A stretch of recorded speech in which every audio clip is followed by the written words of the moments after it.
بسم اللہ الرحمن الرحیم۔ السلام علیکم ورحمۃ اللہ وبرکاتہ۔ کبھی سوچا ہے کیا زمانہ ہمیشہ ایسا ہی رہے گا؟ کیا ہر دن امن و سکون کا ہوگا؟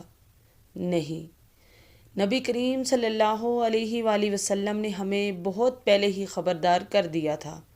حضرت ابو ہریرہ رضی اللہ تعالیٰ عنہ روایت کرتے ہیں کہ رسول اللہ صلی اللہ علیہ وآلہ وسلم نے فرمایا، عنقریب فتنے اٹھیں گے، ایسے فتنے کہ بیٹھا رہنے والا کھڑے ہونے والے سے بہتر ہوگا، کھڑا ہونے والا چلنے والے سے بہتر ہوگا، اور چلنے والا دوڑنے والے سے بہتر ہوگا۔ پھر رسول اللہ صلی اللہ علیہ وآلہ وسلم نے ایک ایسا جملہ فرمایا جو دل کو ہلا کر رکھ دیتا ہے، جو شخص ان فتنوں میں جھانکے گا وہ اسے اپنی لپیٹ میں لے لیں گے، اور پھر وہ نجات کا راستہ بھی بتا دیا۔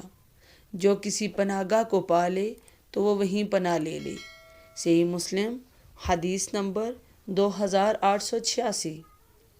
یہ وہ وقت ہے جو بچ جانا جیت جانے سے زیادہ قیمتی ہے۔ اپنے ایمان کو بچائیے، اپنے دل کو فتنوں سے دور رکھیے اور خود کو اللہ کی پناہ میں دے۔ اگر آپ چاہتے ہیں کہ ایسے ہی بیدار کر دینے والے پیغامات آپ تک پہنچتے رہیں تو سبسکرائب ضرور کریں اور اس پیغام کو اپنے چاہنے والوں تک ضرور پہنچائیں۔